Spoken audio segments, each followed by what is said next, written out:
Come with me, and you'll be in a world of pure imagination.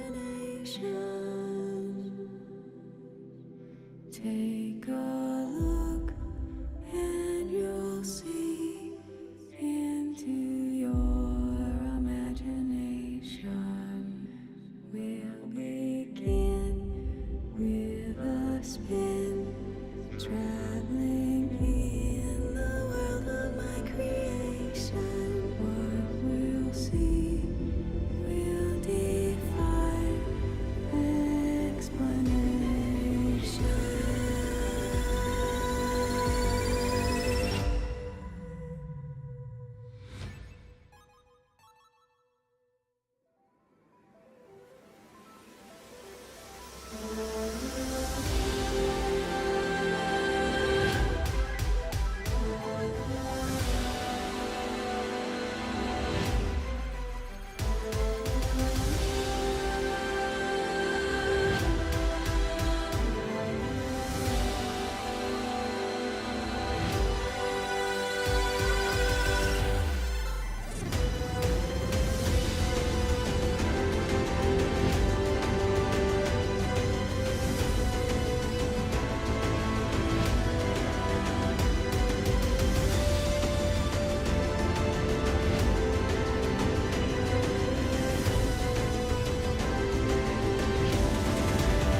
The bubbly baby. The bubbly baby. The bubbly baby. You can read that in all kinds of ways.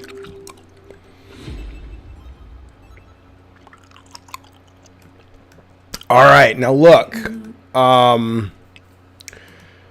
Today's a weird stream. Let me tell you what's going on. Welcome, everybody. Good to see everybody. Wait, I'm a little loud. I'll tell you what. We're having technical difficulties all up and down the goddamn board today. Okay. God, that's really loud, right? Hang on. Test. Oh my God. Test. There we go. Okay. Test. Hello. Okay. Nope. Okay. Nope. Okay. There we go. All right. Let me know if that's any better. Shut up, you fucking Max Stebbin piece of shit. Shut the fuck up, motherfucker. I'll get to you when I get to you. Here's the deal. So here's what's okay. A lot of things are going on. Number one is this chat, this stream may be interrupted. My child, my oldest, stepped on a thumbtack or a push pin, and she's like, it's kind of rusty, and it went all the way in.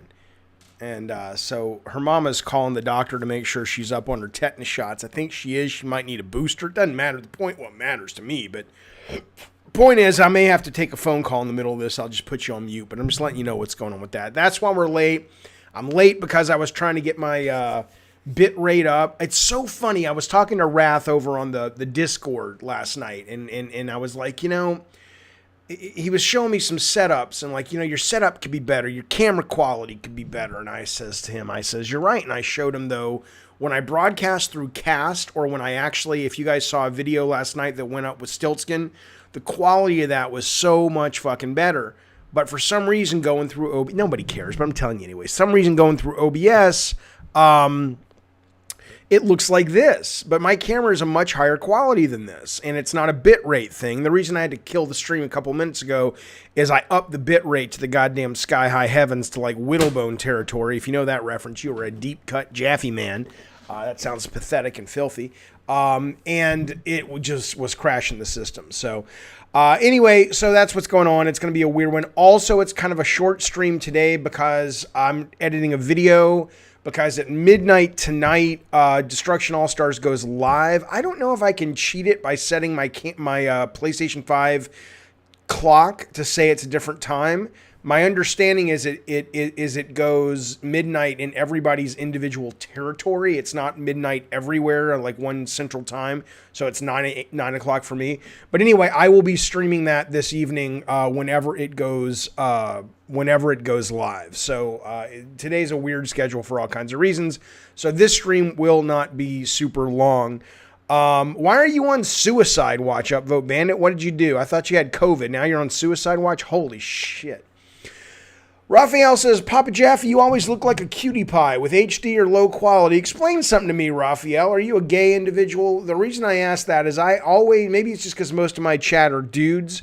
I never have women, well, I do sometimes, but it's more often than not, it's guys will tell me that. Why is it that the gay folk or the gay male folk go, Jaffe, we like the cut of your jib, but I can't get the straight women to say the same thing as often as I would like. That's what I'm trying to figure out. I don't understand it.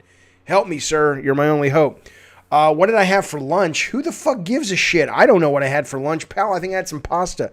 Hunter Affleck, I'm hyped for, I don't know if I'm hyped for Destruction All-Stars or not. I'm excited to give it a shot. I like the gameplay. I've seen that they've slowly been releasing.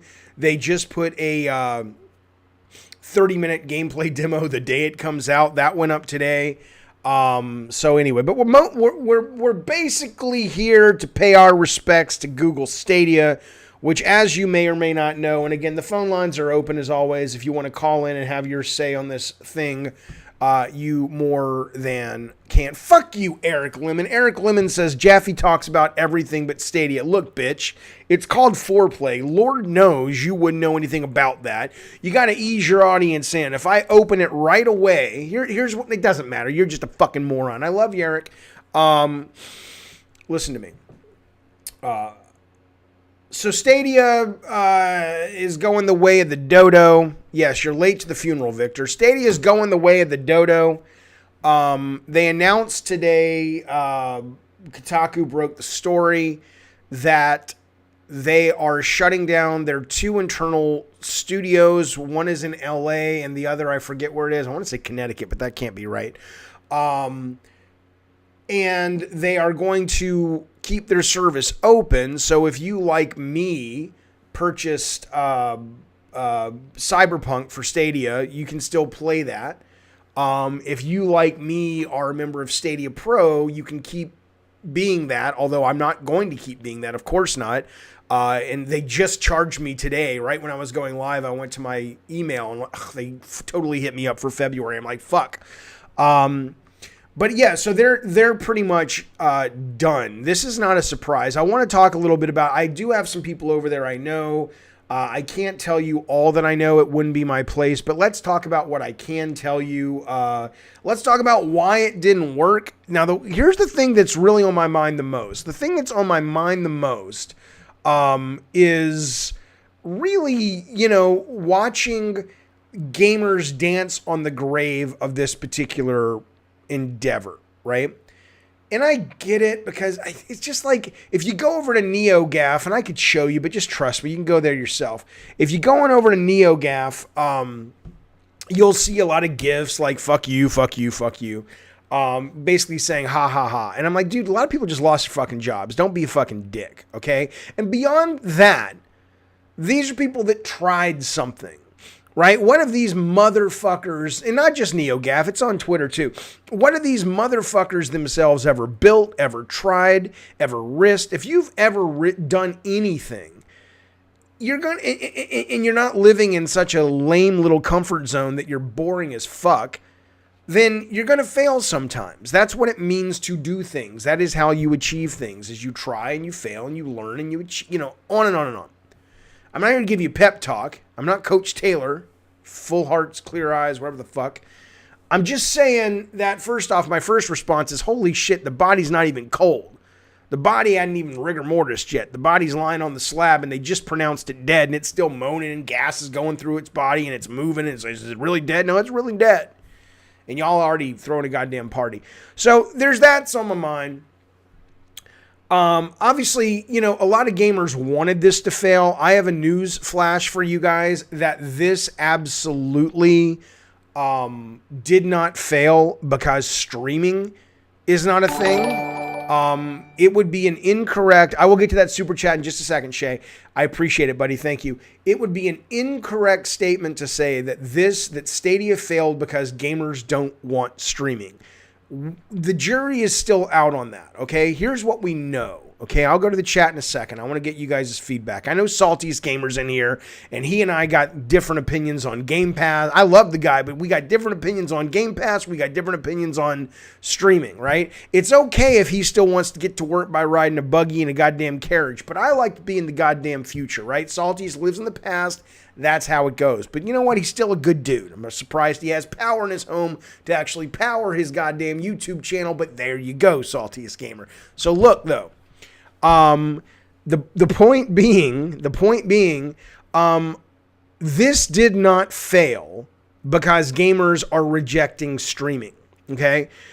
That would be an accurate read, and a lot of gamers are running around acting like that's what happened. See, we were right. We told you this was dead on arrival. We told you this isn't what people wanted. Okay, but, and again, it's all Stadia's fault. It is absolutely all Stadia's fault. What is that? Salty says, choo-choo, motherfuckers. Because, I mean, I was stunned when I first heard that Phil Harrison moved his entire brood over to America from England, taking this job, and then they launch with nothing exclusive.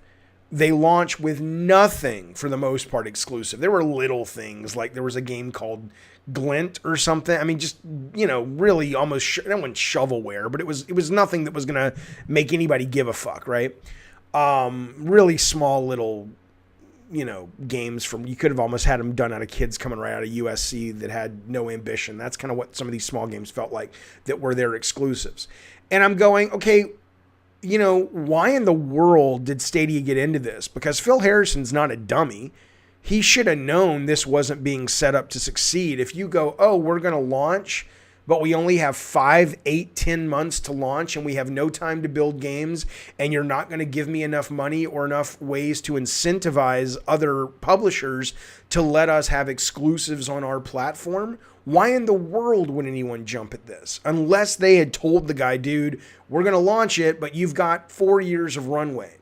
Because if I'm Shannon Studstill, who left Sony Santa Monica for her own reasons, but when she left Sony Santa Monica, she decided to go to Stadia, I have to assume she was pitched, and I've only talked to her briefly today. I don't know if she's going to come on the show. I'm going to ask her, assuming she leaves Stadia, obviously. And I don't want her to dish dirt, but if she wants to just talk about her experience. But so I don't imagine Shannon goes there. I don't imagine Jade Raymond goes there and says, hey, we would love to sort of plant our flag here in Stadia. We only have 8 months to build a first party game. There's no way. So somebody got lied to, first off. Let's be clear about that. These are smart. I mean, Jade, I don't know, but I know of her. She's a smart woman. Shannon, I know of, and I know intimately as you know, she was my work wife for a very long time. That woman, there ain't very little that she can't do. Okay. She's amazing. All right. So there's no way she took that on unless she knew, you know, okay, this is probably going to fail, but I get so much stock, it doesn't matter, blah, blah, blah. And I don't think that happened. So I don't fucking know, but here's the reason Stadia failed. Okay. Stadia failed because they had no games that were exclusive and the business model was stupid. Okay. Xbox is being set up to succeed with xCloud once that launches later this year. I think it's in the next couple of months on iOS and PC. It's also going to be bundled into television sets, new television sets, certain deals they've made. So if you go out and you buy I don't know what the TV set, I forget what it was, you'll be able to turn it on and suddenly it just has Game Pass in the cloud. Then you can sit there, and if it fails, you guys can dance on their graves and say, ha, ha, ha, I fucking told you, blah, blah, I'm a gamer, I'm a hardcore gamer, I don't want this shit, I want to own my games and stick them on the wall in the shelf behind me because I like to have a nice library. It's like, great, buddy, but you're not the mainstream. You're like 5%. Most people don't give a fuck. Most people just want to play and have a good time, okay? I'm not making fun of you. I'm just saying that, sometimes I talk to a lot of hardcore gamers and they act like they really have their ear to the train track knowing what the majority want. They don't. If they did, then Platinum Games would be the most successful video game company of all time. If they knew exactly, what actual mainstream gamers wanted, then I'm trying to think of other, just rare, bullshit, great, but, very niche things that gamers love that most people are like, what are you talking about? But nothing comes to mind. Okay. So, but yeah, so their business model was stupid. And I said that from the beginning, and I don't mean that like I'm some kind of prophet. Everybody who, was paying attention to this said that. It's like, why would I buy this game digitally for the same price I can buy it digitally or physically? Neither of those is streaming and have the hiccups that streaming might have. And why would I get in bed with that level of financial commitment with a company that has historically shown a proclivity to cancel things potentially before their time? And they didn't address that. They were slowly starting to address that with Stadia Pro. They were slowly starting to build a library, but it was a very uninspired library. The best things they ever had was the Bomberman game exclusive, which was pretty fun. They had Pac-Man tournament on there. It was kind of like Pac-Man meets Battle Royale, which was pretty fun. These will be on other systems. They weren't made specifically, as far as I know, for Stadia. And they had their Cyberpunk moment in the sun last month, because it was one of the few places you could go to play it, where it played really well. And so the streaming worked great. Right now, Luna is the last one standing at the moment. I subscribe to Luna. Luna is a lot better, but Luna also suffers from the fact that they need more exclusive games. There was a rumor the other day that Google, Stadia, and Microsoft are out shopping for publishers and or developers and or exclusives. That is the only solve to this for these companies. How they don't know that, and I'm not saying they don't, but how Google, well, let's just forget Luna. Let's assume Luna's going to work. I don't know if it is or not.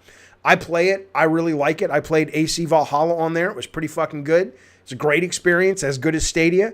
But they don't have enough games, right? So I don't spend a lot of time on their system or on Stadia when it was active. But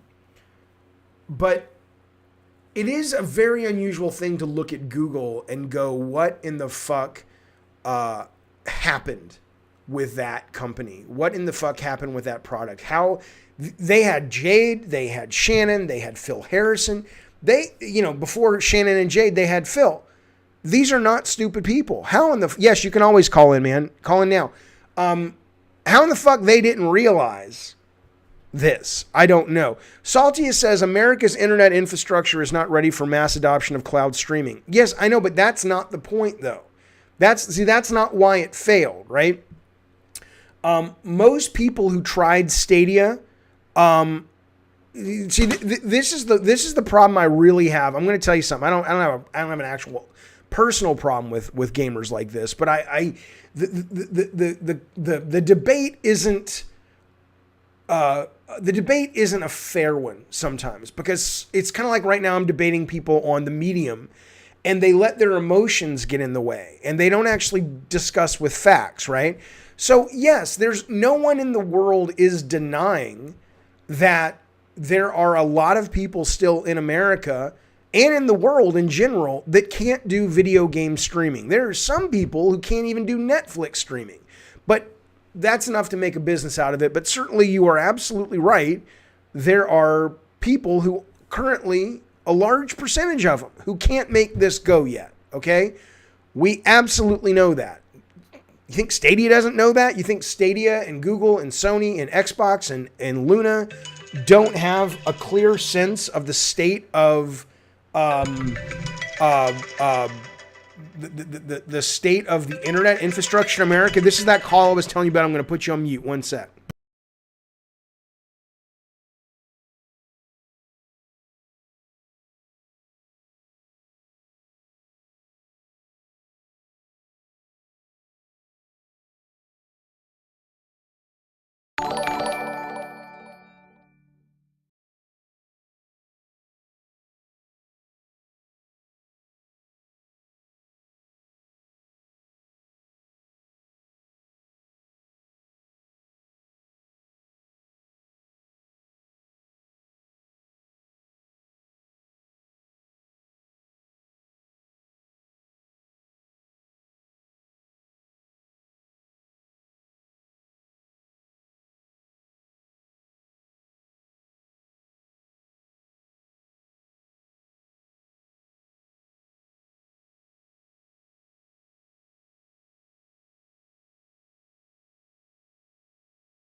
that was, my kid stepped on a push pin, so that's what it was. So we're trying to figure out if we take it to the doctor. Okay. Anyway, the point. Yeah, I'll get to the chat. I see you in there, Fatbo. I'll get you a second. But yeah, I don't think anybody is talking about. We understand. Like there was Salty. There was somebody who was agreeing with Salty. It's like yes. But we'll still get them Panda, right? I'm streaming right now, but yeah, sure, absolutely. I promised. But hey, take this with you because they're probably going to want to see what you stepped on. No, they don't care. Just take it in case. Mom might want to see it. Hi, stream. Sarah says hi. Howdy. What's up? There you go. Are you eating the last snickerdoodle? They made such good snickerdoodles last night. All right. Shut up, Captain Hogwash. Thanks, Peppa. Okay, so anyway, yeah, I gotta go to. This is a day. This is a crazy fucking day. The point is, though, that the idea that the infrastructure in America is poor for a lot of people when it comes to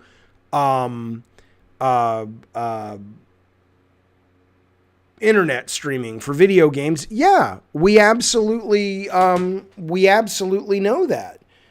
But it's not poor for everyone, and it's clearly not so poor that they couldn't make a go of it.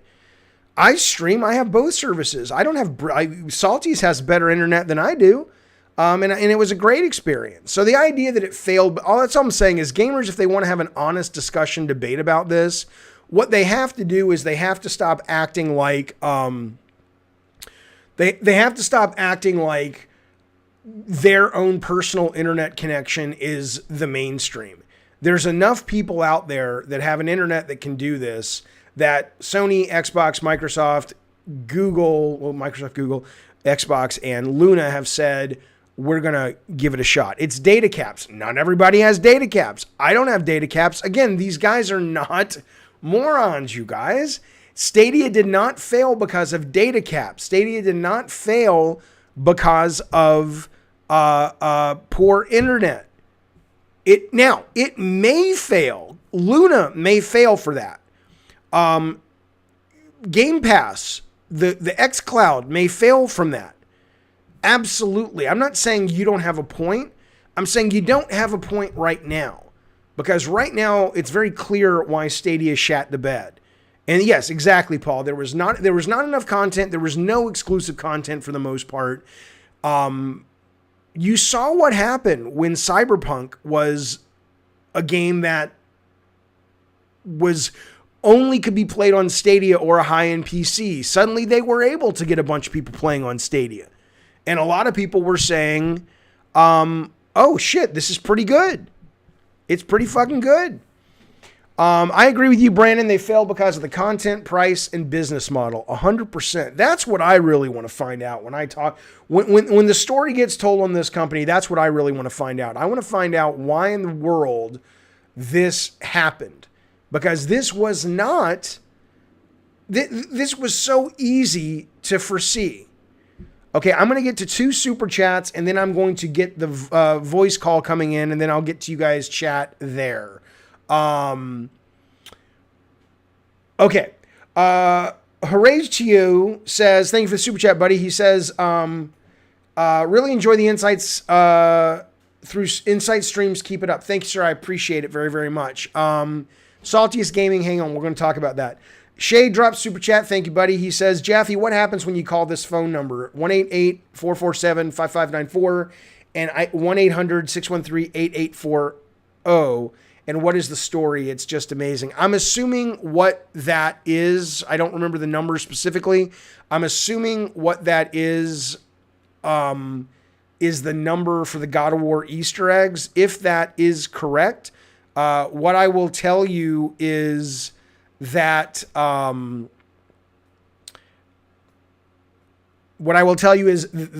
okay, so I wanted to have something for gamers that really went the extra mile on God of War. When I was a kid, what you used to do when you finished an Activision game is you could send in a picture of your screen. Probably it would have been a Polaroid at the time. And if they saw that you got a certain score, reached a certain area of the game, they would literally send you a patch. right? Like a patch for your jacket or whatever. This was the 70s, 80s. And it was the neatest thing in the world to me as a kid that you could actually get swag from a video game company, not the least of which is a game based on that you had been playing and that you were actually pretty fucking good at. And Sony at the time, and I don't even know if they still are, but at the time they really weren't in a position to sort of have that sort of distribution warehouse model where it's like, okay, send in your proof that you got to this level in God of War and we'll send you a little statue or whatever. So this was sort of our, the best that we could do at the time was to have some sort of reward for the players that went above and beyond. So I went in and I recorded a little bit, and TC Carson went in and recorded a little bit. And don't ask me why that number is still active. Last I heard is the people at Sony, no one knows who runs that shit. No one knows who's in charge of it. So I mean, I'm sure they could figure it out, but it's not like, there's Fred Himback who works in public relations on the 4th floor of the, San Mateo building. And he's like, yeah, every month I pay the phone company $64 and finance knows about it. And it's good PR. So, I mean, I don't think anybody at Sony, if you asked, would know why those numbers are still active, but they are. And I think that's really fucking great. Warlock says, Jaffe, I have a dumb question. Are your membership tiers monthly recurring billing or one-time charges? I don't know. That's a YouTube thing. Yes, Bubba. Did you have a bite of the last cookie? I did. Was that bad? Yeah. Okay, I'll make it up to you. I didn't eat all of it. Did you bite it or did you rip it? Oh, I ripped it, of course. Okay. Yeah. Because that thing's hard. Yeah, you have to put it in the microwave. Oh, yeah, I had to break it really hard. In the fridge. I don't know. Okay, well, yes, I did. I'm sorry. I thought it was there. I thought it was just there for anybody who wanted it. Oh, I told Sarah not to buy. Okay, I told Sarah not to eat it, but I didn't tell you. I stole the boy's snickerdoodle. Am I a bad father? Yes. Yeah, sorry, buddy. You have to give me $200. You have to give me $200? You have to give me $200. For that? Yeah. Oh, go to hell. No way. Okay, so anyway, yeah, okay, so monthly on the same date you sign. So I do think it's recurring, but you would have to check the YouTube thing. I mean, obviously you can cancel it. Like I just signed up last night for WWE, $9 a month because I wanted to watch Royal Rumble, just the women's Royal Rumble, because it's awesome. And I'm only halfway through it. I think I know who wins, but anyway, I watched it. And I signed up for it. And I set my phone immediately. Okay, cancel WWE in 2 weeks. But anyway, so okay, so that's the answer to the super chat. I appreciate it, Shay. I hope that gives you a good answer and you get a little insight into what that is. Josh donates some ducats. I appreciate it, pal. He says, Jaffe, can you show us some rare swag from behind you? Thank you, Eddie Torres. I appreciate that. He says he would never cancel his God of War membership. Thanks, pal. Some rares. Well, I mean, there's, I'll do a video tour of it soon. That truck behind me was sent to me by Connor. I don't remember his last name now. One of our God of War members, one of our God of War community members, or not God of War, Gavin Games community members. He actually made that goddamn Sweet Tooth truck. That's pretty goddamn rare. I think it's like 3 of a kind. All this stuff, that picture of Dollface, that Twisted Metal case, the Sweet Tooth, all that stuff, the Sweet Tooth painting that's like Cabbage Patch from Rotten Tanaku, all of that is made by fans of the series and fans of the stuff that we have done. I have a great poster from Zan Moff that I'm going to be putting up, which is Sweet Tooth, which is awesome. I still have stuff that isn't up there yet, but my new setup is coming soon. I'm going to pull the camera back, get a better camera and all that shit, and there's more wall space that I'm going to mount that stuff on. So it's a set, Hogwash, you old shithead. Hogwash, David Minimalist Jaffe. Fuck you, motherfucker. It is a background set. Look, if you go like this, see how it ends? See how there's just white? If you go like this, see how there's nothing there? It's just white.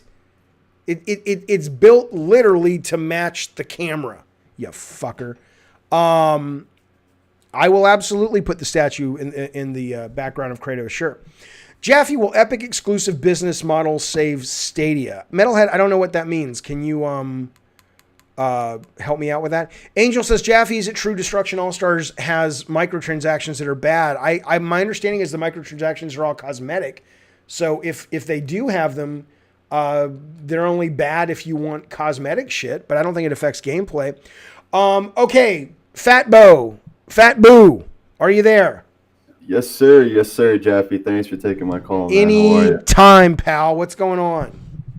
Chilling, just watching your stream. I just wanted to just point out, and I'm sure everyone in the chat can agree, like Google is like a bajillion dollar company. Yep. It really boggles my mind that you mess this up, so you can afford to constantly have research and development for Stadia. You can release the product. They can afford to lose money, Yes. and during that time, they can continually to support the studios making their exclusive content. Like, my goodness, they make so much more money than Sony and PlayStation. I mean, they're so heavily loaded with money, That's right. and it's like, how do you mess this up? And last year, 2020. I'm like wondering, okay, they should push heavily for advertisements for Stadia for everyone to use it, free or whatnot, limited. And I think I said it before, and I know you said it as well. Cyberpunk runs very, very well on Stadia, It does. even if it doesn't have ray tracing. It runs so smooth. And a lot of conservatives out there, well, I'm probably not using the right word, the proper word, conservatives that truly believe gaming is done on traditional PC and hardware like consoles and whatnot. I'm like, you're watching Jaffe's stream, and I'm pretty sure each of you typing right now can play Stadia and really not notice a tremendous amount of input lag and so on and so forth. And I'm pretty sure if you're going to play Stadia, you're not going to always play the multiplayer titles. You're going to be browsing through like the catalog, like Game Pass, for single player experiences and so on and so forth. But case in point, it's like, they make so much money, Jaffe. It blows my mind. It's crazy, And and that's why, like I said, I would like to know. And it's not like this is any brilliant insight. I think anybody who cares about this shit would like to know what actually, like, where did this go bad? Because Phil is a smart guy. And yes, when you go to work at Google, look, I was talking for a very brief amount of time about going to work at Google. They called me and said, hey, we're looking for a creative director. And I was like, well, talk to me about it. This was like a year ago. And certainly I wasn't interested, and it didn't really go anywhere. But of course, in my head, I'm like, well, okay, these guys have a lot of money, so I'm not worried about, it's not like joining a startup. And so if you're Shannon or Jade or Phil, that has to be in your mind as well. So this didn't fail because of money. I don't know, man. I mean, I know why it failed. Like somebody in the chat, TRZ is saying there was no advertising, poor catalog. I mean, we know why it failed for gamers, but why would Google, I think what you're asking, Fat, is with a company with that many resources, how in the world could they not do this better? David, do you remember On Live? And I'm pretty sure chat does as well. Yeah. And On Live does not have the money support. And even though it did work, it was fine and everything like that. It was running Crysis 2, and they were showing like demonstrations about ultra and high settings, the equivalent of a PC. But again, this is Google. Like, you guys, they have so much money. It's ridiculous. Like, how do you mess this up? So it's crazy to me. And yeah, you see Phil Harrison, you see these big names in the industry coming over. They have, it's like the old saying goes, you gotta spend money to make money. You know what I'm saying? Yeah. So it's like, I mean, that's the only thing I can think. Wow. Maybe they looked at it and they went to Phil and said, okay, you've been in business for 8 months. You haven't even come close to meeting the criteria, and we don't see it happening. You guys are done. We don't want to throw any more money at this. We have these 3 other projects we want to give your funding to. I mean, that's the only thing that kind of makes logical sense if they weren't lying to these guys about how much runway they had to begin with, which is Phil might have been going, dude, I told you I needed 3 years to get this off the ground. And maybe they just lied to him. I don't know, because it doesn't make any sense. It doesn't make any fucking sense. It makes no fucking sense. Absolutely. No. I mean, I'm sure it makes sense, but it doesn't make sense to us on the outside looking in. Take my call, man. Appreciate it. All right. See you, Fat. All right. Let me bring in Jimmy G. I see you. I'll bring you on in a second. One moment. Jimmy Gilchrist. Let me bring on Chad. He was waiting first. Chad, what's going on, pal? Hello, sir. Hello. Just first off, I want to say thank you for creating the God of War series. It really created my childhood, and you're actually the reason I'm pursuing a game major in college. I want you to know I did it all by myself, and I'm a goddamn genius. And there are days where I can barely manage to be around myself. I'm so great. I appreciate that. I'm sure that is true, sir. Absolutely. And as for the Stadia problem, I don't really think it was a problem for money. I just think it was the problem with the console market itself. I mean, let's not forget, Nintendo tried to break into the console market, and the only way they managed to do that is really forcing it through tons of advertisements. And even then, Switch does not have the reach of Xbox or PlayStation. So I don't really think the problem was with Stadia or the idea. I think the problem is that the console market is already so bloated, it's impossible to get like a fourth, anything in. That's all. Yeah, I mean, you may have a point where there's only so much to go around. I don't think that's an inaccurate read, but what I don't agree with you on is there's always room for someone to take away mind share and market share if they can do the job better. So if Google Stadia would have launched and Cyberpunk would have been exclusive to Google Stadia for 6 months, if they would have opened that big checkbook that Fat Boo was just talking about, that we all know they have, and they got the rights to that, and if they had prepared better and launched later or prepared sooner for games, and they launched with 2 or 3 first-party games that were of the quality of something like a Demon's Souls or a Miles Morales or whatever, they could have absolutely cut in to probably, I imagine they would have been cutting into Xbox at this point, given that Xbox is coming out with very little software at the moment. So I agree that there's only so much to go around, but I don't agree that because 3 people are already sitting at the table and the table's full, that a smart, good, talented company can't come in and knock one of those people off and take their seat at the table. I assume that's what they were trying to do, but alas, not so much. Yeah, I agree with that. I also think, other than the catalog, it was just the fact that Google is rather notorious for having these, let's just call them whimsical, investments. I mean, does anyone wear the Google Glass? Yeah, you're right, but and that's absolutely accurate. I think that hurt developers more. I think that hurt people who are like, you're in the know, I'm in the know. People who watch a stream like this or hang out, who go to college to learn about game development are in the know. Your average person is not thinking about that. They're just, look, if somebody showed you something amazing and said you can only play it on Google Stadia, how do I do it? Press this button and you're playing. Holy shit. You wouldn't be like, I don't know about this. I don't want to play this because I've looked at the history of Google and their little fantasy projects that go and die really quickly. Some people think that, yes. And developers think that, and they may have said, we're not getting in bed with these people. It's too big of a risk. But I don't think that's what killed them. I don't think people were looking at Google from afar like gamers and going, I really want to do that, but I'm worried they might shut down. I don't think that is the reason they failed. I mean, some people, but not for the majority. Yeah. All right, Chad, thanks for the call, buddy. Thank you so much. I appreciate it. And good luck in your college. I think it's great. You're going to go study making games. What do you want to do? Direct, design, program, art? What's your specialty? Truly, sir, I don't really care as long as I get to do something with making video games. Well, you should care. Don't be a fucking moron. You should absolutely care. How old are you? Let's see. What do you mean, let's see? How old are you? I'm sorry, sir. I have a very bad, 19 years old. Okay, so yeah. You're in college now. Yes. Okay, so there are, I say this all the time to people who are asking me on the stream about this. There are plenty of options for people to make games right now. I don't know if you've made your own games, but you need to find what you really like to do, and there's no excuse not to. You can know if you want to program, you can know if you want to design, you can know if you want to do art. Find that, because that's going to see you through those very long nights and weekends when you're crunching, which you probably will be regardless of what kind of studio you're at. So don't be like, I don't know anything. No, find your fucking passion and make it work in games. That's my advice. Thanks for calling. I appreciate it, Chad. Thank you, sir. Good luck, bye. Man. All right, Jimmy Gilchrist is coming in, and then I'm going to go to the text chat. I apologize. Jimmy the G, how you doing? It's been a while. Where have you been all my life? Have you been down in Mexico with those prostitutes again? I swear to God. Yeah, I have, but Good for you.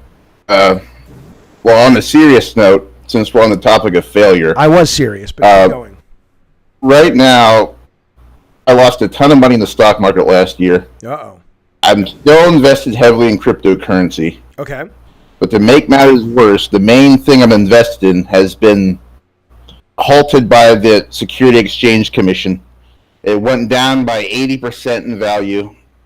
They halted trading on it. You can't get in, you can't get out. And right now, everything in my life is totally fucked up, and I'm having an extreme panic attack. I'm like having a midlife crisis. You And you you're have someone all of who's your dealt with failure. you have all of your money in that right now?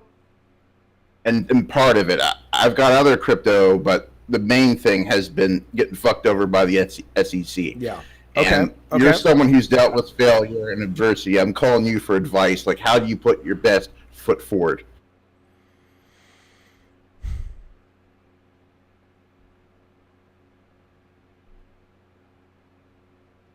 Are you there? I'm thinking. Okay.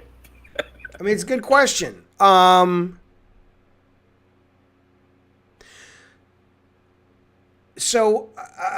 I mean, because the money thing's a little different, but I mean, failure. Okay, the kind of failure I've dealt with is career failure or creative failure or marriage failure or anything like that.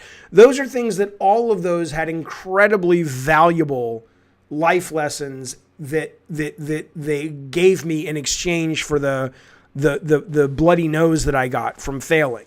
You know, what do I want to do with my life? What kind of partner do I want to be with?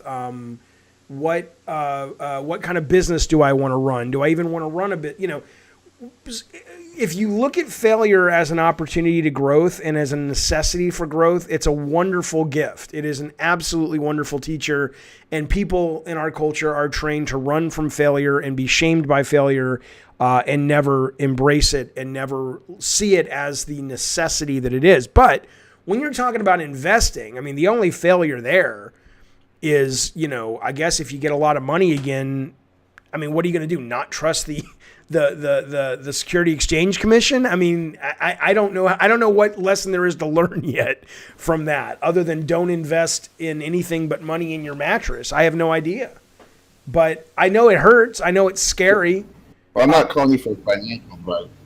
Okay, well, I mean, I know, but what I'm saying is when I can look at my failures, I can look at my failures and I can say, there's a lesson here. And that's what makes, when you say, how do you deal with failure? That's how, is I reframe it from a different perspective of what is this here to teach me? Because failure is a gift. Failure is a wonderful gift if you perceive it in the right way. In your case, though, because I don't really have any experience with cryptocurrency, is there something already that you can tell that you can grow from this? Or are you like, dude, I don't fucking know? Because that's the way I deal with it. That's my answer, is you have to view it through the proper perspective. Yeah, my only course of action is to hope for the best and just start from square one, go back to the stock market, go back buying cryptocurrency. But right now I'm like having a panic. It's like, it feels like the end of the world. And well, it's definitely not the end of the world. Maybe you should go talk to a therapist. I'm not even joking with you. I mean, that's what they're there for. Have you ever been to therapy? yeah, it was just like, it wasn't a good therapist, you know. Get a better therapist, because that, I mean, what you're feeling is absolutely real and important, but it's not the end of the world. It is not the end of your world at all. But somebody who's like a professional could probably help you frame that better, Jimmy G. But I feel for you. I'm sorry you had that happen to you. That's shit, buddy. All right. Thanks for taking my call. Oh, dude, I'll take your call any goddamn day of the week. Feel better if you can. Go talk to a doctor, dude. All right. All right, Bye. man. Jimmy the G rolling in, getting a bloody nose with the stock market. There you go. There you go. I feel bad for him. It happens. Let me get some super chats, and I will go to the chat with the text. I could not have been a therapist, Itchy Tasty. Itchy Tasty says, Jaffe, you really could have been a therapist, not joking. No, I couldn't have. Fucking hate that shit. I'm bored of most people's problems. Jimmy G's problem was interesting. I'm there for you. If I got to sit there and listen to some mother, my husband, blah, blah, blah, my wife, blah, blah, blah, fuck you. Marriage is an outdated relic, and it seems I wouldn't be good at it. I couldn't do it. Listen to me. Eridemus comes in with a super chat. He says, Drew Murray is leaving the Initiative. Now, if you don't know, the Initiative is the team that is creating the video game for Xbox, the Perfect Dark reboot, reboot. I don't know who Drew Murray is, though. Can somebody in the chat tell me who that is? It sounds like he must be a pretty big dude up in the company. Was he creative director or something? Hey, there's Bacon Magma. Bacon Magma says, Jaffe, you can lend him some money. You're loaded, right? You made Mickey Mania and Drawn to Death. Bitch, shut the fuck up, Bacon Magma. I have two things to tell you. Number one is Z, Next Gen 720, says he figured out how to get Mortal Kombat cross-gen working between PS5 and PS4. Okay, fuck stick? So that means the competition is on as soon as he shows me how to do it, and I will kick your fucking ass, bitch. Okay, so come at me, you shithead. The other thing is, I don't remember what you said. Okay. Spaz, I'll get to you in a minute. Brian drops super chat. Thank you, pal. He says, Jaffe, I'm also a San Diego guy. When the pandemic is over, vapor on me, sir. Pure Platinum has the goods. I don't know what vapor is. Pure Platinum has some of the goods. Well, Brian, thank you for the kindness. I don't know what Platinum is. Okay. Don't pay to tell me. Just tell me and I'll get back to it. Okay, so he was the design director. Did he say why he's leaving the Initiative? What was the reason for that? What was the reason he left the Initiative? I would love to know that. Was like, oh, it's personal reasons or creative differences, or he didn't give a reason. He just left. Interesting indeed. Okay, let me go to the chat, and then Spaz, I'll get you in a couple of minutes. So Bacon has mastered the art of trolling. Bacon is like Hogwash. Bacon is our own little troll. There are trolls, and then there's Bacon. Like Bacon says, like Bacon to me is like a charming idiot. That's why I like Bacon. And he's also really good at Mortal Kombat, so I'm hoping I can learn something from him, like he's Miyagi and I'm Daniel's son. Bacon says, marriage is an outdated relic. Sounds like somebody got their heart broke. Sounds like somebody don't know punctuation or proper English, sir. Why don't you learn to fucking type like a goddamn adult, and then I'll answer your goddamn question. Cat Mogwash says, the guy left the Initiative because he doesn't want to make a Game Pass quality game. That's terrible. That's terrible. I love the Game Pass. He actually got the job through Colin Moriarty, this guy who just left the Initiative. Interesting. Yeah, I don't know what he did. He says, oh, okay, Drew Murray tweeted, says Eridemus, that my life outside of work needs more attention. But my life outside of work needs more attention and headspace than I have been able to give it, so I'm stepping down from my role. Is he staying at the company, or he's just stepping down from the role at the company? Angel says, did you ever have an immense lack of motivation, and how did you overcome it? Yes. Yes. I will tell you... I will tell you when that happened. That was he's leaving the company. Okay, thank you, Thomas. It happened. Hello, Wolfblood. It happened, I think, towards. It wasn't an immense lack, but Drawn to Death had failed. We got this new game in the studio that one day, when the executive that I was working with, that I have great respect for, leaves the company, I will show it to people, because I'm not showing it out of respect to him, because PR said we don't want anyone to see it because it'll look bad for us if we said we canceled it, whatever. But I will absolutely show it when he's gone. I don't have any allegiance to fucking PR, and I have nothing in my contract that says I can't show it to you, but I do respect this guy tons, and if he never leaves, you'll never fucking see it. But the point is, after we had Drawn to Death shut down, we went to work on this game. And, you know, I had some good designers working with me. I was motivated to get the job done. Nothing wasn't getting missed. But I was so deflated and demoralized from that failure. And I think if you look at what I've been doing the last 2.5, almost 3 years, which is this, I'm I think I needed a nice long break from game development. It may be a permanent break from game development. I don't know yet. But for me, lack of motivation is usually a sign that, you know, unless you're dealing with depression, which is no doubt a real fucking beast bear of a horrible thing, but unless you're dealing with something like that, just like failure, it's really amazing how we get raised in the West. Lack of motivation is a gift. Failure is a gift. Lack of motivation is a gift because it tells you, like there's lack of motivation, like, oh, I'm really kind of not in the mood, but fuck it, I need to push through and get something done. That's different. That's just discipline. That's just being a grown-up. But then there's like chronic lack of motivation. That is a gift from your subconscious going, look, I'm trying to tell you something. I'm trying to tell you that you don't want to be doing this. I was up till 4 a.m. last night putting up a stupid fucking video of me wearing a mask and a top hat talking about the medium in Uncharted 5. You think I didn't want to do that? You think I don't want to be on this? You think I didn't want to go live the minute I heard that Stadia was going under and talk to you guys about it? You think I can't wait to edit my Fast and Furious video when this is done? Absolutely I can. Shut up, Captain Hogwash. So, yeah, I mean, if you have lack of motivation, it's because you're not doing what you want to be doing. If it's a chronic lack of motivation, you got to be able to balance that between going, this is just hard, but, you know, some things is hard. Some things is hard. Usually, I tell you what.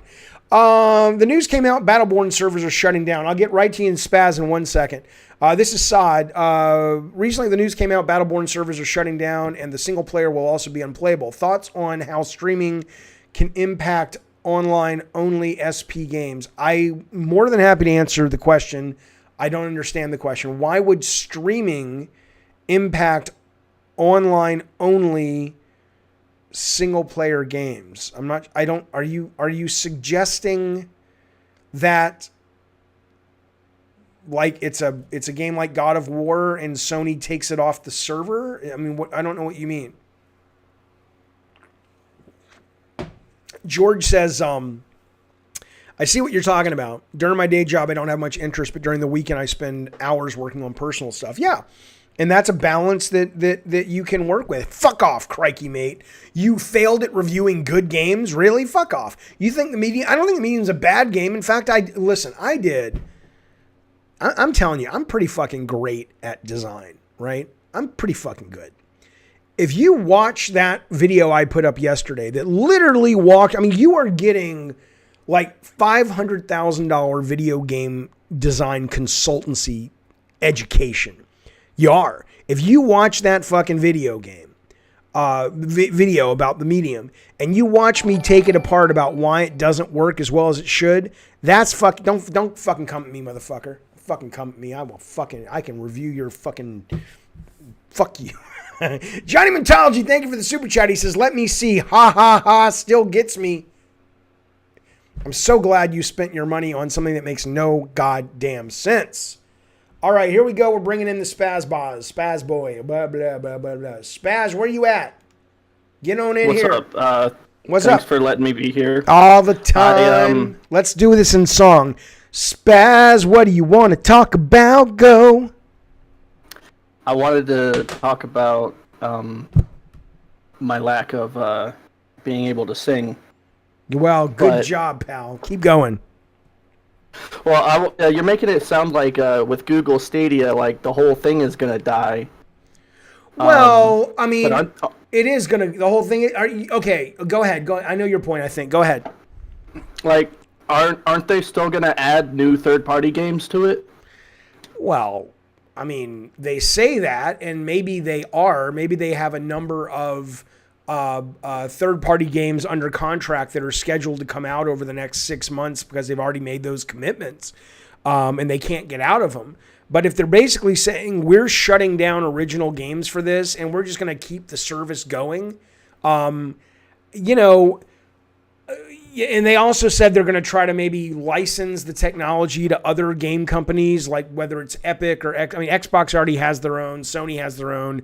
I'm not entirely sure who they're talking about, but there's nothing in what I read, Spaz, that suggests that is anything other than saying if you subscribe to Stadia for the year and you've bought some games, we're not taking those away from you. And we still have a couple of games in the pipe coming because they were already on the way before we made this decision. I don't think you're going to see them switch to a robust third-party streaming publisher. I guess that's possible, but at that point, you would question why. At that point, what the story would be is Jade fucked up, Shannon fucked up, Phil fucked up in hiring both those people, and neither one of those people can get games off the ground. And instead of firing them and bringing in someone else to do the job, they just said, let's just shut down the most important part of being a hardware manufacturer, which they are, even though it's streaming, which is first-party exclusive content. So, I mean, you know, you could read between, you could parse the language of their press release and say, instead of spending all that money on first-party development, they're going to start spending money on exclusives that other developers make. That's possible, but that's not Well, I don't really what it seems mean like. exclusives exactly. Okay. Because they only got one exclusive right now, and that's literally the only game I bought on Stadia just because it is an exclusive. What game? And it was Guilt.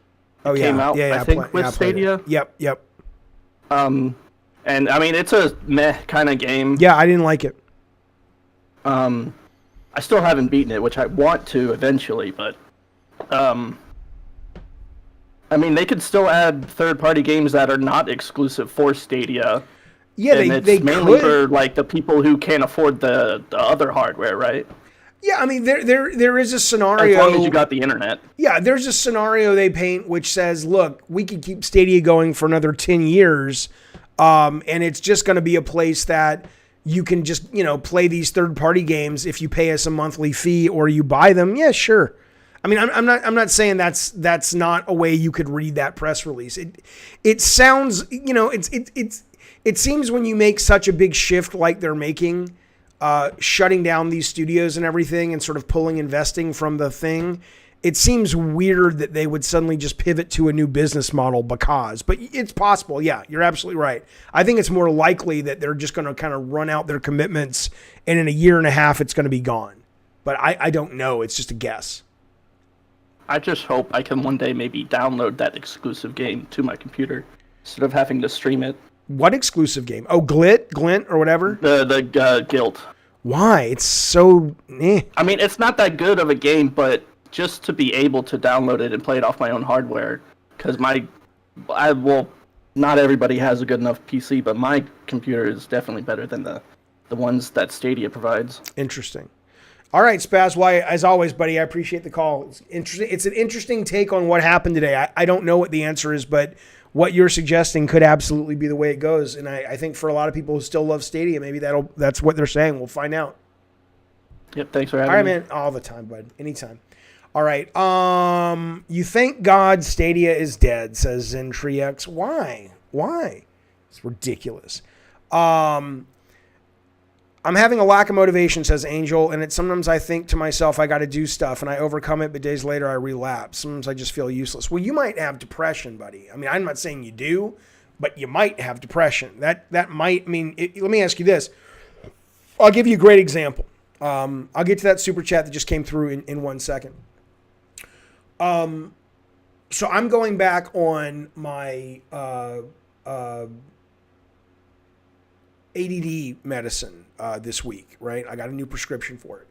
Because what I have found recently, for me personally, is that I have been incredibly motivated in two areas. I have been very motivated for work, which is streaming and editing and all that. Like, I'm crazy motivated. And obviously, you know, being a dad, being there for my kids, and, you know, they're getting older now, but whenever they want to hang out with me, I'm like, oh my God, it's like a fucking gift. I want to fucking hang out. And that's awesome. But everything else lately, like it takes me forever to do the dishes. It takes me forever to pay bills. You know, I gotta be honest with you. I gotta fucking clean the bathroom. It's been like 3 weeks. I know. Fuck off. You know, it's like shit like that. Not fucking motivated at all. And I called my doctor and I said, look, this is weird to me. It's weird I can be super motivated in these areas. And she's like, well, that's ADD. And maybe for you, it's getting worse as you get older. Let's come back on the meds.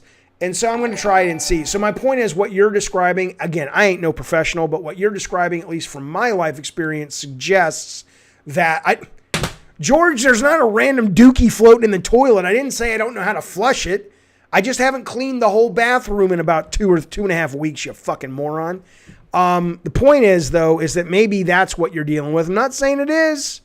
Shut up, Sod. I'm not saying it is. I'm saying it might be. I don't know. Let me get to the super chats real quick, pals. Alec Friggs donates a currency I don't know, but it doesn't matter. The fact that you're part of our community, the fact you're communicating, and the fact you're being generous with any of your hard-earned ducats, especially in these hard times, is appreciated. I'm going to give you a little smoke of the pipe. Nothing's in here at all. It's just a prop. It's just a prop. He says, yay, Jaffe, do you know CG Spectrum College of Animation and Game Design? Nope. Do you think their 10-month online game design diploma course is worth it?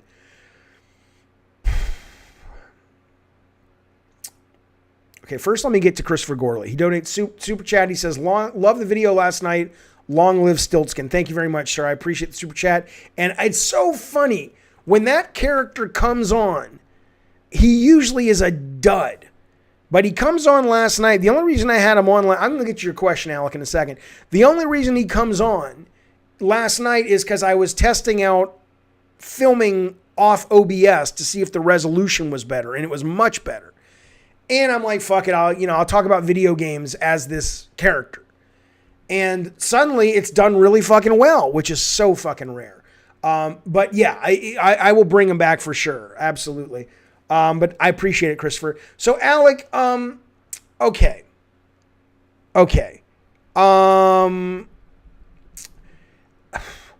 Alec, tell me, and if you can call in, it would be better. But tell me if you want to program, like, what do you want to do, right? There is becoming less, unless you're doing like a real deep skilled trade, like you want to learn to do 3D programming. If you want to be a 3D programmer, get as much education as you can. You don't have to, but programmers are one of the few places in the industry that they still value. If you come to them and say, hey, I went to this school, it's not that that's going to get you the job, but they're going to take you a little more serious. You're still going to get put through massive. I mean, I had one of the best programmers ever at Bartlett Jones. Say what you will about the quality of Drawn to Death as a game. That fucking net code was blazingly good. I mean, for a game that fast and with weapons that unique, that motherfucker worked. And this motherfucker was amazing. This guy did not pass, or he passed, but I took him as I was looking for a CTO, and I took him to some friends I had, the heads of Ready at Dawn, and I said, look, I'm not a programmer. Can you guys put this guy through the paces and see if he would make a good CTO? And they did. They said, dude, this guy is whip smart, but he's not what you're looking for in that role. But I put him in that role anyway, and he I mean, I didn't put him as CTO, but I hired him anyway, and he fucking brilliant, right? The point being is if you want to be a programmer, the better you can be, it's crucial. I mean, that's everything. The better you can be, but in terms of education is going to help with that.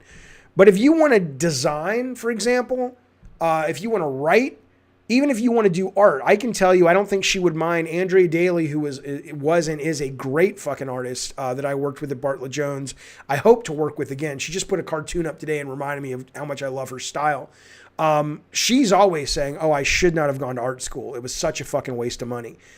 Things like that you can learn on the internet, that you can learn through practice. If you want to design, there's not infinite, but there's seemingly infinite tools, Unity, Unreal, Dreams, Core Engine, what's this Blowbox or Boom, the fucking new thing there's a million ways to learn how to make games without being a coder. Jay Songs is right. Everything is about having a portfolio. Although you spelled it profolio, I'm thinking you mean a portfolio. But yeah, if you walked into a company and said, I want to be a designer, and you were able to offer them, hey, I made these 3 games in Game Maker, and yeah, they're not going to look great, but that's not what they're hiring you for necessarily. But they're really fucking clever and fun. You would probably get a job if they were hiring that kind of person. Absolutely. What happened to that programmer? That programmer is now, I don't think he would mind me saying because I'm not telling you his name, He is now one of the members that is working with Bethesda Studios in San Diego because when Bartlett Jones shut down, he went somewhere. He ended up at Sony for a little bit, and then he was one of the groups of people who sort of migrated out of Sony with the designer of what they were doing there to go work on this Microsoft. I'm assuming it's an exclusive. Jaffe, ain't this the month when you send out a cool gift for God of War members? What is the gift you pick out? Baby, that is the whole fun of it. You don't know what the month is. I send out a really cool gift 3 times a month. I'm not telling you when it is. We just sent one in December, so my guess is it ain't going to be February, but you'll never know unless you sign up. Let me tell you something real quick, briefly. There are God of War members also get birthday cards, custom birthday cards. I am aware I have not sent the first one. The first one, oh my goodness gracious. The first one is December. It's twisted, and I am still working on those, and those will absolutely be coming.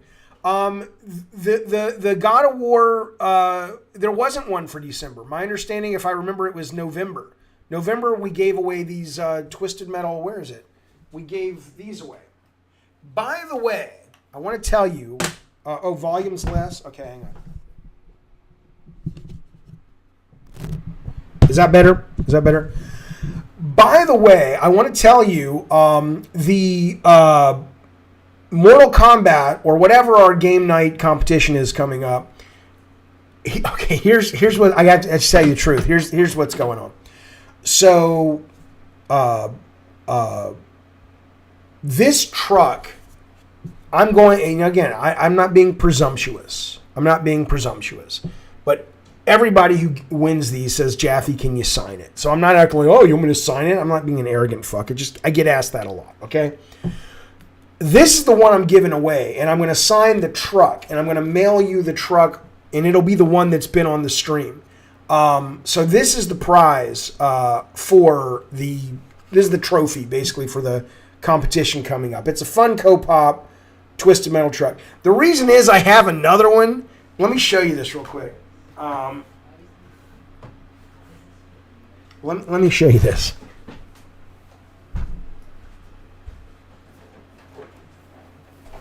I would love to have competition in Destruction All-Stars, but Hunter, there's not enough people who have it. I have this one, right? But this one is autographed to Brian, who's one of our members, but he said to me, I said, well, I don't ship internationally because it's crazily expensive. And he says, don't worry about it, Jaffe. I'll pay you the shipping, but if I'm a member, can you send me a truck? I'm like, yeah, of course, absolutely. So I get him a truck, I sign it and everything, and I take it down to the UPS. And I think he's in, like, I don't know if he's in Brazil. I don't know where he is, but he's far away. And they say, okay, well, the shipping is going to cost, it was like $365. So I call him up, or I text him or whatever, and I says, hey, I just want you to know before I ship this, are you sure you want to pay for this? $365 fucking dollars. And he's like, oh, yeah, that's too much. I'm like, yeah, don't worry. And he says, don't. And I said, can I send you a gift card? I don't know if I did or not. But he was like, yeah, fine. So I have this one. But I don't think anybody wants this one with a signature that says, Brian, he's a game developer. Brian, excited to play your games too. Thank you. Why would you want that? But there you go. So anyway, the prize is going to be... that truck behind me right now. You'll take the one with the signature. Well, whoever wins the competition whenever we do it, will get that. So, Jaffe, how do you feel about being an influencer? I don't consider myself an influencer, sir. I consider myself a sex symbol and a fashion statement. If I'm what are you talking about? What are you talking about? Do you like shooting guns in real life? Jesus Christ, we've gone off the fucking ledge, haven't we? Use nail polish. That's a good idea, Christina. Use nail polish. Oh, we have to talk, Christina. I got your... she says use nail polish to remove the signature. I'll try. It's not Patreon. It's YouTube members. YouTube members. So... Yeah, Bubba. I need your charger. I gave it to you. Oh, no, I didn't. Here. Did Sarah already go with Mom? No, she's right there. Where's Sarah? You're leaving now? Sarah, come here for a minute. I'm going to mute you guys for 1 second. Don't.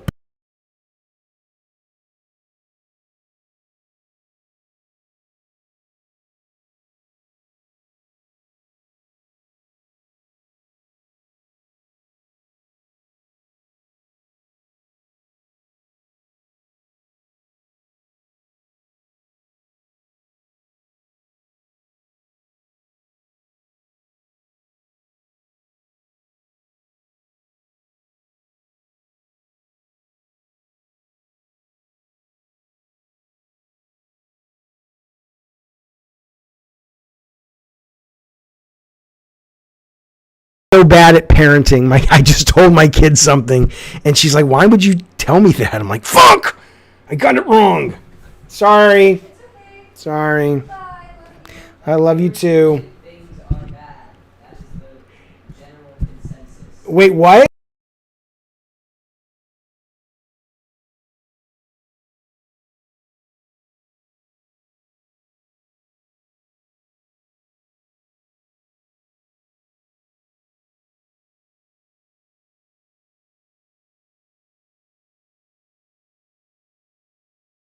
Cal, oh, he's got to charge his phone. Cal, say hi to the nice people. I need to. No, do it in there. What was in there already? All right, put it in there real quick. Well, why? Leave the poor children alone. Let me tell you. Okay, my daughter just left. Ask my son if you're an influencer. No, I'm not an influencer. Tell Corey Barlog you'll talk to him later. Where do I? I'll dude, just go take it in your room. Okay. I'll talk to you later. Yes, please. Thank you. All right. Them go the children folk. Them go the children folk. All right, what were we talking about? I know. I'm telling you guys, today is a hell of a day, man. There's so much going on around here. George says, at least they still love you, Jaffe. I live with my mom, and I can barely have a conversation with her. Well, how old are you? Maybe you gotten too old to live with your mom. I mean, you still have to do it if you have to do it. I appreciate that. But, parental relations, man, they're important. My mic's a little hot. Sorry about that. I don't know anything about sound and shit. Tell me if that's any better. Oh, shit, it is hot. God damn. Hang on a minute. How about that? Is that better? The microphone is good. It's a good microphone. I just don't know anything about sound, man. You're moving out next month. Cool. Hogwash says you can never be too old to live with your mama. You say you're not an influencer, says Giovanni. What is your answer when someone asks, what do you do for a living? You say you're a YouTuber, a game reviewer, or a game analyst. Nobody asked me that. My gain is too high. Is it still bad? Should I turn it down? Nobody asked me that. I mean, if somebody said, what do you do for a living? I'd say, well, I'm trying to learn how to do a stream and videos is what I would say. Oh, Jesus. Okay, we're going to get back to video game topics in 1 second. I promise. I apologize. But I have to answer this. Fuck, kill, or marry? Trish Strauss, Alexa Bliss, or Lita? Well, my answer is I would kill Bailey because she's totally awful now. And I would fuck and marry Alexa Bliss. I don't know who those other ones are. Oh, geez. Back to video games. Zentric says, hiring Phil Harrison is like hiring the captain of the Titanic or the captain of the Hindenburg. Congratulations to Google and Stadia hiring that guy. Look, man, Phil is one of the brightest guys you will meet. Turn my gain down. I don't know what that is. I have this thing that says gain on the microphone, right there. Okay? I don't know what direction to turn it. I'll turn it this way. Tell me if that's better. I don't know. Trish Strauss. Yeah, I'm not really into Trish Strauss. No. For me, I would say, I want to get back to games. I really do. I would say Alexa's at the top. Asuka, Becky Lynch, Bailey when she was the hugger was awesome. Okay, it's much better. Let's see. I need to put a little mark on the microphone so I know where that is. But I'm not a big Trish Strauss fan. Vince McMahon did this thing, I guess, where he hired women that I don't know if it was just like his type. I don't fucking know. But I don't tend to like kind of the bleach blonde Barbie thing. Nothing's wrong with it. It's just not my cup of tea. You know who I really liked? Okay, I'm going to tell you. We're going to get off wrestling. I promise. I promise we're going to get off wrestling. We're going to get to video games in 2 seconds. But there are two that I really liked. One was, believe it or not, I don't know. I just find her really sexy and attractive, but she's not traditionally beautiful. Not that it matters, but I just, if we're comparing them to women that look like Alexa Bliss, it's important to put it in perspective. She was the woman who was friends with was it Nikki Cross? The woman who was friends with Alexa Bliss for a while. That one I like a lot. I think it's Nikki Cross. I don't know if that's the right name. And the other one is they fired her. They let her go. Nikki Cross, yeah. They let her go recently. She was one, like when I went to her Instagram or webpage or whatever, she's like a hunter. She's a total redneck. I think her name was Sarah somebody. She, I thought, was pretty fucking awesome in that way. But she's no longer with the WWE. Spare thought and prayer for Jade Raymond. Look, Jade Raymond is a talented lady. Let me tell you something. I had my ear to the ground at Google Stadia. And I heard, not from only one person, Sarah Logan, that's right. I heard from a number of people that they were like, look, dude, if you have a chance to work with Jade Raymond, do, because she is awesome. I have never worked with her in any capacity, but apparently her abilities speak for themselves. And so I don't think if she wants to keep working in video games, she will have a problem. Let me tell you something. I reached out to Shannon. We talked about a couple things briefly, and she was busy. And I says to her, I haven't heard back, so I'm going to tell you what I want to do, but I'm not going to do it till she gives me permission. I says to her, are you leaving Stadia? And I'm not going to tell you what she said. I said, well, look, whether you leave or not, I would like to make a video. I would like to make a video that is a direct plea to Microsoft, that Microsoft comes in with a giant bucket of money, a dump truck of money, and they back it up to your home in Los Angeles, and they say, Shannon Studstill, come help us. Come save us. You guys know, what do I think about Game Pass? I love it. What do I think about all of these amazing studios that Phil Spencer has had the bold vision and the ability to bring on? I love it. What do I think about Phil Spencer as a product development manager, or Matt Booty, or whoever's running the show? I think they're horrible. Just terrible. And I don't mean that because I'm like, I've seen these guys manage. The proof is in the pudding, and I'm eating the pudding. The proof is on the wall. The writing's on the wall, and it don't look very good. It can't even read it. It's so goddamn sloppy and confusing. They need someone to come in, and they need someone. You have won my contest. Welcome to my home. No!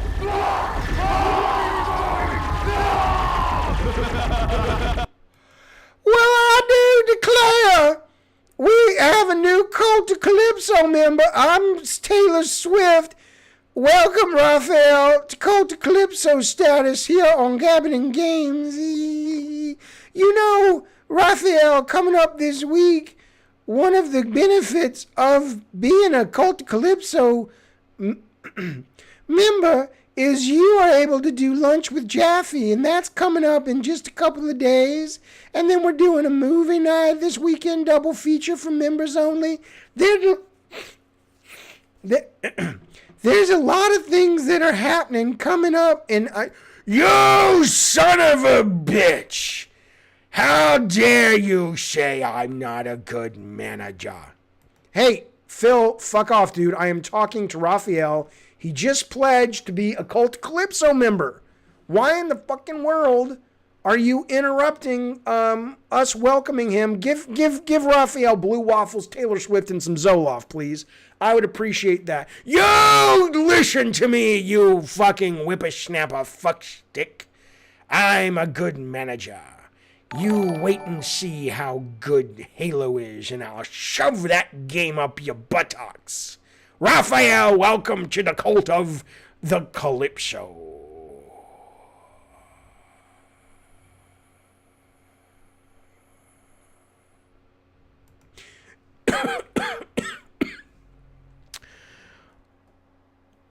So I says, look, take the money, go to Shannon Studstill if you're Microsoft and say, please get over here and run our development studios, or please just go to one. We don't know you well enough yet. Go to 343. Put that house in order. Shannon is just, I mean, I don't have a career without a couple people in this industry. Alan Becker's one. Kelly Flock was one. Rich Robinson was one. Shuhei's one. Shannon's definitely one. I mean, I would have a career, but I wouldn't have made God of War. That woman can fucking produce like a fucking bat out of hell. And if I'm serious, man. Microsoft, she's right there. She's right there. I don't know if she's leaving Google or not, but babies, pay this woman a bunch of fucking money and you will, and I don't need a finder's fee. Just do it. As a gamer, as someone who owns your hardware, who believes in your vision, you need someone to come help you execute that vision. She's the one. She's Christ. She's returned. She's the one you've been waiting for. Don't fucking drop this ball. Matthew Booty, Kenny Lobb, Philip the Spencer. Come on, you guys. You know I'm goddamn right. I'm not saying she's not going to go back to Sony. I don't know if she's leaving Google. I'm just saying that Sony right now doesn't need Shannon as much as Microsoft, which means if you're Shannon, you go where you can get the best fucking deal. Now, unless she goes there and says, Jaffe, yeah, they'll pay me a shit ton of money, but there's a reason they are the way they are, because the head rots from the head, the fish rots from the head down, and I can't work over there because they won't let me do what I need to do to make them successful in the area they would hire me to do. So I don't know. Post likes men that are hung low. Is that your first name or your last name, sir? Why can't you just let Xbox burn? I'm in no control whether Xbox burns or not. I don't really care. I don't have a dog in the fight. I have a PS5, a Switch, an Xbox. I have 3 VR headsets. I have a powerful fucking computer. I got a phone that plays wherever the fuck I want. And I got a really big dick. So I have all the things I need to play with that are fine. But I do think Xbox is absolutely on the cutting edge of the way consumers are going to get their video game entertainment. And I want to see that succeed because it's pretty fucking cool. I'm going to bring in Jeffrey DeQ, chairman. Jeff Powell, thanks for waiting. What's going on?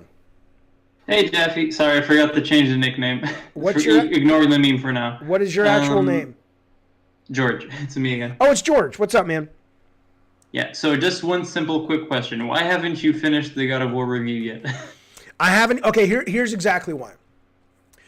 Because I want to do it justice. And because of that, I need to go back through what amounts to about 14 hours worth of footage to find the 8 or 9 examples that I'm going to want to play while I'm talking.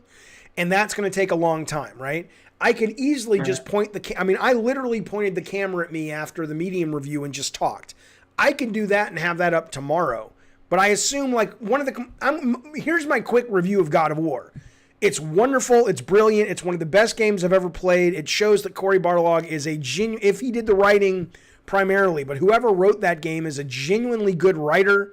And they can have a career writing wherever they decided to go, whatever medium they decided to go in. It's a brilliant way to update the franchise. I absolutely loved it. There are problems with it that I hope they fix in the sequel, which all pretty much point to really bad user interface design, which is the map, which is the upgrade system, which is the waypoint system, all of those fucking things, which is the reticle, which you can barely see, and the game requires you to solve puzzles in a very limited amount of time by putting that little white reticle of the axe on a, not pixel perfect, but on a very, small area of pixels to register the hit. And you can't see it because it's just tiny and white. Whoever was doing their user interface work on the last God of War really needs to get better at that job, or they need someone to come in and help them, or they need to just go, no, dude, I'm good at this. I failed. In my opinion, they failed, and I will learn from my mistakes and I will do better. But whoever's directing the next God of War needs to keep an eye on that. But other than that, I thought it was absolutely fucking phenomenal.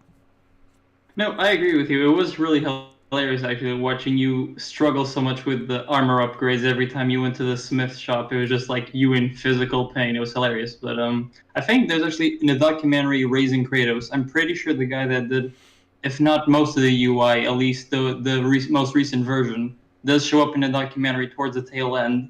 So you can literally point to him like by the end of the documentary and see, yeah, this guy's probably the one that made the last iteration, which is the one that's in the game.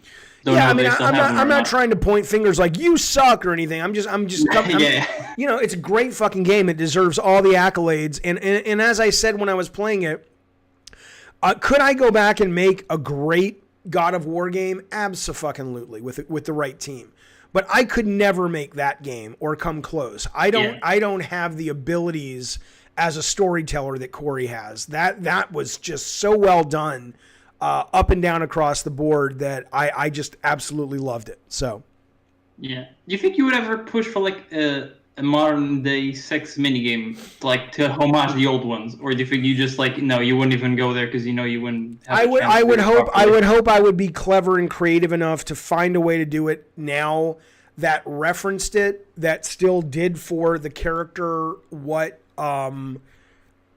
the sex mini game was supposed to do, but took into account the way most people respond to sex in video games, which is they kind of giggle at it and it's silly and stupid.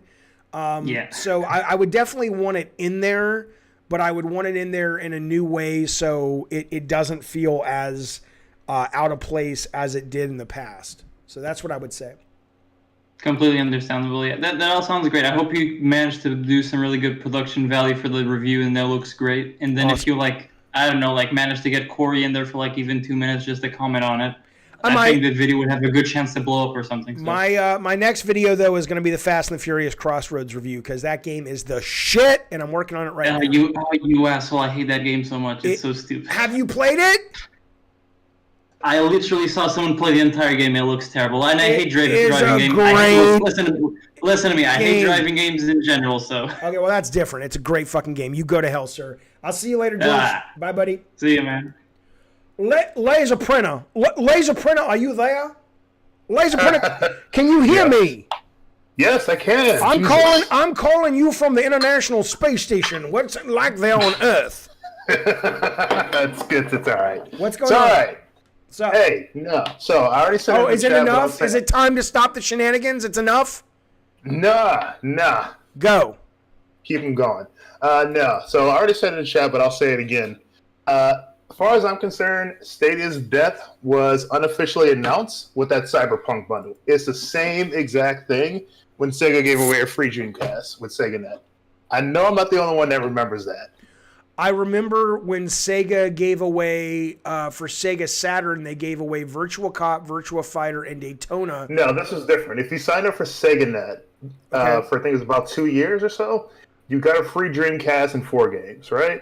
And that's the same thing I saw with Stadia. I was like, why are they giving away $140 worth of shit if Stadia is doing so well if you just bought Cyberpunk? Nothing else, just bought Cyberpunk, you got $140 worth of free shit. Are you saying they were trying to unload it, or you're saying they were desperate to because they knew what was coming? Or I'm saying they were trying to unload it. Yeah, I mean, you could be right. It wasn't that long ago. I mean, there are just things that we don't know at this point because they're not in retail. I have to assume whether or not it clearly wasn't successful enough to make a difference. I have to assume that the month of December was their biggest month because that was the time that people were actually, very positive about Stadia. They were like, this is a really good fucking game on this system. But it clearly was not enough. But yeah, I don't know. I mean, so you're telling me you saw the writing on the wall when that happened? Exactly. Okay, that's what I'm saying. I saw it because that it literally brought me back to that. And the craziest thing is that the Dreamcast died before you could even finish the promotion. So you could have effectively just, got a $200 check from Sega after you proved that you signed up for 2 years. And, service was gone, Dreamcast was dead, got it for free. Well, we'll see what happens with Luna. I mean, I have had a better experience with Luna because their business model is exactly what I think they need. I really enjoyed my time with the Ubisoft channel. It cost me $15. I got it for a month. I canceled it after a month. I played like all of their big Christmas games for $15. I got my fill. I have no idea if that's going to fly. They actually do have their own internal development studios, but who knows? Nothing really great has come out of them yet, so we'll see if they go the way of Stadia. But look, man, I absolutely think that this is absolutely the future, 100%. This is how people are going to get their games in 5-10 years. Oh, I absolutely believe it too. There's definitely going to be a chunk of the market for it. We're just seeing all the sacrificial lambs come forward before the one company gets it right and everybody jumps on board. Yeah. I mean, with Amazon, it's like, well, they have enough money that if they want Luna to succeed, it'll succeed. You know? Yeah. And it may be, where'd my screen go? It may be more of an, God damn, my screen just totally, I'm still here. It may be more of an issue of them just needing to get more content. Hopefully that's all we're talking about. But where is my Discord? What in the fuck's going on? There it is. All right, man. Thanks for calling. I appreciate it, bud. Yeah, no problem. Have a good one. You too, sir. There goes Laser Printer. Laser Printer is going off into the evening. All right, we're going to wrap this up, but I'll take your questions. We can talk about for a little bit whatever you guys want to talk about. A reminder, I will be back tonight at midnight unless I can somehow figure out if I can fuck around with my clock in my PS5 and convince it that it's midnight and I live on the East Coast. If not, I will be back on midnight California time streaming Destruction All-Stars on the PS5. How do you call in, RHRA? You join the Discord. I don't know if we still got Rob the Mod on. Rob the Mod or one of the mods can drop a link. If they're not around, I can drop one for you. You sign on, you put yourself into this little channel called Voice Party Chat, and I'm right there waiting for you, pal. I'm right there waiting for you. Tep Taylor, you tried to call? I didn't see you. Try again. Try again. All right, Rob, are you there? If not, no worries, man. I'll give him a Discord link. Hang on, let me give it to you. I think we're streaming a little early for Bukkake right now, and I know Rob was on earlier, but I think he's playing with his baby doll. Rob the Mod bought the baby doll from the goddamn Death Stranding, and he carries that baby doll around his house like it's a real fucking thing. It's kind of embarrassing, but it's also kind of charming. It's really fucking weird, man. I don't know how I feel about it. All right, there you go. There's the link right there. Yeah, we saw the lead creative, Alex Eddie, has stepped down from the initiative, he says, for personal reasons. Isn't that something? I wonder if that's true. I wonder if it was personal reasons or something else. You never really fucking know. Hang on. Let me bring up this super chat we just got. Super chat's coming through. I can feel it. There it is. I can feel it in my nether regions. What's going on, baby? Okay, this is from a young fella down in Albuquerque named Senu.com. He dropped some ducats. He says, Jaffe, Stadia is dead. Long live Luna, xCloud, and PS Play. And he gives me a wink. Does that mean you want to fuck me, sir? Is that what happens when you wink? I don't like the emoji wink. Because people who wink in real life are fucking 70s creepy disco kind of people. So when you wink at me with an emoticon, I start to wonder, are you one of those people? Are you trying to get him a pantyhose? Is that what's happening, sir? I don't like the boys. That's not my cup of tea. You're thinking of a different Jaffe. You're thinking of my brother. But I can send him your number if you're a good-looking fella. Luna and xCloud is dead. Long live the next thing in a world of data caps and iffy internet. You know what, channel? Fuck you, man. Fuck you, man. Yeah, everybody winks, says Wavemaster. Listen to me. It's the future. I'm not going to argue with you. I've told you the reason, blah, blah, blah. Why don't Studio do a 1 or 2 year exclusive on their platform? Metalhead, what? Why doesn't Stadia do a 1 or 2 year exclusive on their platform? I mean, I'm sure they would love to. Why didn't they do a lot of things? I have no fucking clue. You doing? Shut up, dangerous and nasty. I don't pay people to read their questions. I just have to see it. What would you like to know, sir? What does dangerous and nasty like to know? I'm a full service stream thing, whatever. David, do you think companies, this is dangerous and nasty. Do you think companies bringing back employees to the office is a good idea even after 1+ year of efficient work remotely? Oh, you're talking about COVID? I mean, when? Now? No. I was listening to the news yesterday, and they're talking about there's a strain coming out of South Africa and there's a strain in Europe right now. And the CDC is really worried about the one in South Africa, in both, but they're really worried about what's happening in Europe. They're saying the death count in Europe right now is higher, is double what it was back when this thing started in like the spring. So they're saying we're probably going to be seeing that over here in about 6 to 12 weeks when it kind of eventually gets over here and spreads. And so the idea, like my kids thing, one of my kids' schools sent an email. It's like, hey, we're going to start opening back up the schools, but only if you want to come and bring your kid a couple days a week. And I'm just like, no, fuck you. No. And my kid's like, no. So, I think, here's what I think. I think if you're talking about opening the studios, the companies back up because COVID's gone, that's an interesting question that a lot of companies, I think, are starting to grapple with, because eventually it is going to go away. And there are a lot of people that are finding a way to work at home, and they're enjoying it more. They're more productive. And more than that, you're able to hire people that before geography would prevent you from hiring. So even if I were to get back into video games, my first step would be some kind of distributed development. I would not want to go into an office most days. I would want all of us to have a virtual office. So, we'll have to see where that goes. But I think that's what you're asking about. You're thankful your pregnant wife got the first round of the vaccine today. That's excellent. Good. Congrats on the little baby. Hang on a second. Hang on.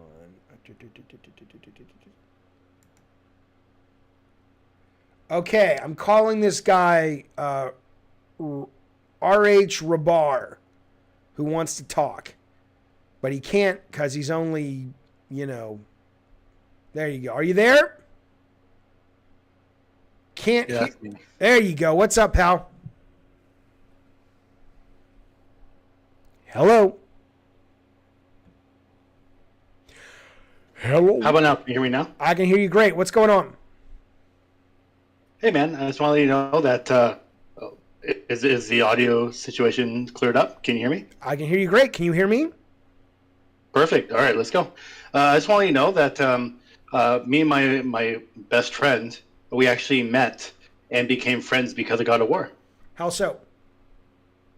Because him and I just started hanging out, and we were like recommending games, and I recommended him a total dud, which I love, is Deus Ex 2, Invisible War, right? Mm-hmm.